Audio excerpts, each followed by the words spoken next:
ಈ ದಿನ ಬಾಗೇಪಲ್ಲಿ ಪಟ್ಟಣದಲ್ಲಿ ಒಂದು ಕಪ್ಪು ದಿನ ಅಂತ ನಾವು ಭಾವಿಸ್ತಾ ಇದ್ದೀವಿ. ಯಾಕಂದ್ರೆ ಸ್ವಾತಂತ್ರ್ಯ ಬಂದ ದಿನದಿಂದ ಇಷ್ಟು ದಿವಸ ಆದರೂ ಕೂಡ ಈ ಗಡಿ ಭಾಗದಲ್ಲಿ ಸಚಿವ ಸ್ಥಾನ ಸಿಗಲಿಲ್ಲ. ಇದಕ್ಕೆ ನಾವು ಈ ದಿನ ಬಾಗೇಪಲ್ಲಿ ಬಂದನ್ನು ಘೋಷಿಸಿದ್ದೇವೆ. ಈ ಗಡಿ ಭಾಗದಲ್ಲಿ ಅಭಿವೃದ್ಧಿ ಆಗಬೇಕೆಂದ್ರೆ ಸುಬ್ಬಾರೆಡ್ಡಿ ಅವರು ಸಚಿವ ಸ್ಥಾನ ತಗೋಬೇಕಾಗಿತ್ತು. ಆದರೆ ಹೈಕಮಾಂಡ್ ಅವರು ಸುಬ್ಬಾರೆಡ್ಡಿಯವರಿಗೆ ಸಚಿವ ಸ್ಥಾನ ನೀಡದೆ ವಂಚಿಸಿ ಈ ದಿನ ಭಾಗ್ಯನಗರ ಪಟ್ಟಣದಲ್ಲಿ ಭಾಗ್ಯನಗರ ತಾಲೂಕಿನಲ್ಲಿ ವಿಧಾನಸಭಾ ಕ್ಷೇತ್ರದಲ್ಲಿ ಇರುವಂತಹ ಎಲ್ಲ ಜನರಿಗೂ ಇವತ್ತು ಕಾಂಗ್ರೆಸ್ ಸರ್ಕಾರ ಅನ್ಯಾಯ ಮಾಡಿದೆ ಅಂತ ನಾವು ಇವತ್ತು ಒತ್ತಾಯವನ್ನು ಮಾಡ್ತಾ ಇದ್ದೀವಿ. ಫಸ್ಟ್ ಲೀಸ್ಟ್ ಅಲ್ಲಿ ಬಿಟ್ಟಿರೋ ಹೆಸರು ಇರೋದೇನು, ಈಗ ಕ್ಯಾನ್ಸಲ್ ಆಗಿರೋ ವಿಚಾರ ಏನು? ಸರಿ, ನಿಮ್ಗೆ ಏನಾದರೂ ಹಣದ ಆಸೆ ಇದ್ರೆ ದಯವಿಟ್ಟು ಒಂದು ಮಾತು ನಮ್ಗೆ ಹೇಳಿದ್ರೆ ಕಾರ್ಯಕರ್ತರೆಲ್ಲ ನಾವೇ ಸಹಾಯ ಮಾಡಿ ನಿಮ್ಗೆ ಹಣವನ್ನು ಕೊಟ್ಟು ನಮ್ಮ MLA ಸಚಿವರಾಗಿ ಮಾಡ್ಕೊತೀವಿ. ಯಾಕಂದ್ರೆ ಸುಬ್ಬಾರೆಡ್ಡಿ ಸಚಿವರು ಆಗ್ಬೇಕನ್ನೋದು ನಮ್ದು ಆಸೆ ಅಲ್ಲ, ಅದೊಂದು ಎಮೋಷನಲ್. ನಮ್ಮ ಬಾಗೇಪಲ್ಲಿಯಲ್ಲಿ ಸ್ವತಂತ್ರ ಬಂದಾಗಿಂದಾನು ಒಂದು ಸಚಿವ ಸ್ಥಾನನೂ ಸಿಕ್ಕಿಲ್ಲ. ಈಗ ಯಾರಿಗೋ ಸಚಿವ ಸ್ಥಾನ, ಮಾತಾಡಕ್ ಬರ್ದೇ ಇರೋರಿಗೆಲ್ಲ ಸಚಿವ ಸ್ಥಾನ ಕೊಡ್ತಿದ್ದೀರಾ, ಸಬ್ಜೆಕ್ಟ್ ಗೊತ್ತಿಲ್ದಿರೋರಿಗೆಲ್ಲ ಸಚಿವ ಸ್ಥಾನ ಕೊಡ್ತಿದ್ದೀರಾ.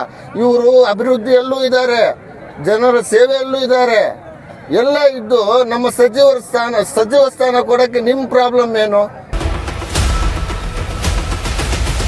ಬಂದ್ ಮಾಡುವಂತ ಉದ್ದೇಶ ಏನಂದ್ರೆ, ನಮ್ಮ ಜನಪ್ರಿಯ ಶಾಸಕರಾದಂಥ ಸುಬ್ಬಾರೆಡ್ಡಿ ಅಣ್ಣನವರು ಅವರಿಗೆ ಮಂತ್ರಿ ಸ್ಥಾನವನ್ನ ಕೂಡಲೇ ಕೊಡಬೇಕು. ಯಾಕಂತಂದ್ರೆ ಈ ಮಾತು ತಪ್ಪಿದ್ದಾರೆ.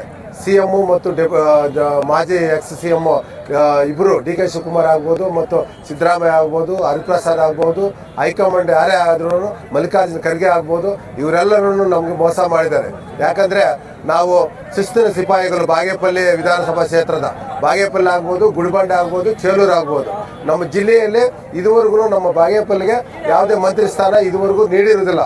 ಆದರೆ ನಮಗೆ ಮಂತ್ರಿ ಸ್ಥಾನ ನೀಡದೇ ಇರುವುದರಿಂದ ನಾವು ಸಂಪೂರ್ಣವಾಗಿ ಬಂದನ್ನು ಆಚರಣೆ ಮಾಡ್ತಾ ಇದ್ದೀವಿ. ಏನು ಸಾಂಕೇತಿಕವಾಗಿ ನಾವೆಲ್ಲ ಬಂದ್ ಮಾಡ್ತಾ ಇದ್ದೀವಿ. ಇದರ ಪ್ರಕಾರ ನಮ್ಮ ತಾಲೂಕಿನಾದ್ಯಂತ ಎಲ್ಲಾ ಜನ ಕೂಡ ನಿಮ್ಮನ್ನು ಒತ್ತಾಯ ಮಾಡ್ತಾ ಇದ್ದೀವಿ. ದಯಮಾಡಿ ಈಗಲೂ ಕೂಡ ಸಚಿವ ಸಂಪುಟದಲ್ಲಿ ನಮ್ಮ ಶಾಸಕರನ್ನ ಸಚಿವರಾಗಿ ಮಾಡಬೇಕಂತೇಳಿ ತಮ್ಮಲ್ಲಿ ಮನವಿ ಮಾಡ್ಕೊಳ್ತಾ ಇದ್ದೀವಿ.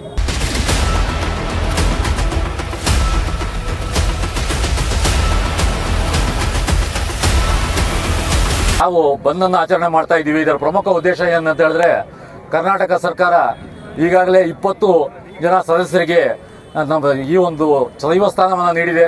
ಆದರೆ ತೀರಾ ಹಿಂದುಳಿದಿರುವಂತಹ ಬರಪೀಡಿತ ಪ್ರದೇಶವಾಗಿರುವಂತಹ ಹಾಗೂ ನಂಜುಂಡಪ್ಪ ವರದಿಯಲ್ಲಿ ತೀರಾ ಹಿಂದುಳಿದಿರುವಂತಹ ಪ್ರದೇಶ ಅಂತ ಬಿಟ್ಟು ಗಣನೆಗೆ ಬಂದಿರುವಂತಹ ಬಾಗೇಪಲ್ಲಿ ವಿಧಾನಸಭಾ ಕ್ಷೇತ್ರವನ್ನ DK ಶಿವಕುಮಾರ್ ಅವರ ಸರ್ಕಾರ ಈ ರೀತಿಯಾಗಿ ನಡೆಸ್ಕೊಳ್ತಾ ಇರುವಂತದ್ದು ತೀರಾ ಖಂಡನೀಯ ಅಂತ ಬಿಟ್ಟು ಹೇಳ್ಬೇಕಾಗುತ್ತೆ. ಯಾಕಂತ ಹೇಳಿದ್ರೆ ಬಾಗೇಪಲ್ಲಿಗೆ ಅನೇಕ ಬಾರಿ ಬಂದಿರುವಾಗ ಸಿದ್ದರಾಮಣ್ಣನವರು ಹಾಗೂ ಅದೇ ರೀತಿಯಾಗಿ DK ಶಿವಕುಮಾರ್ ಅವರು ಈ ಒಂದು ಕಾರ್ಯಕ್ರಮಗಳಲ್ಲಿ ಭಾಗವಹಿಸಿ ಒಂದು ಆಶ್ವಾಸನೆಯನ್ನು ನೀಡಿದ್ರು. ಏನಂತ ಹೇಳಿದ್ರೆ ಸುಬ್ಬಾರೆಡ್ಡಿ ಅವರಿಗೆ, ಅದರಲ್ಲೂ ವಿಶೇಷವಾಗಿ ಬಾಗೇಪಲ್ಲಿ ವಿಧಾನಸಭಾ ಕ್ಷೇತ್ರಕ್ಕೆ ಈ ಬಾರಿ ಪ್ರಾತಿನಿಧ್ಯವನ್ನು ಕೊಡ್ತೀವಿ, ಸಚಿವ ಸಂಪುಟದಲ್ಲಿ ತಮಗೆ ಸ್ಥಾನವನ್ನು ನೀಡ್ತೀವಿ ಅಂತ ಹೇಳ್ಬಿಟ್ಟು ಆಶ್ವಾಸನೆಯನ್ನು ನೀಡಿ ಇವತ್ತು ಮೋಸ ಮಾಡಿದ್ದಾರೆ. ಇಡೀ ಒಂದು ಕ್ಷೇತ್ರದ ಜನತೆಗೆ ಬಹಳ ನೋವು ಉಂಟಾಗಿದೆ.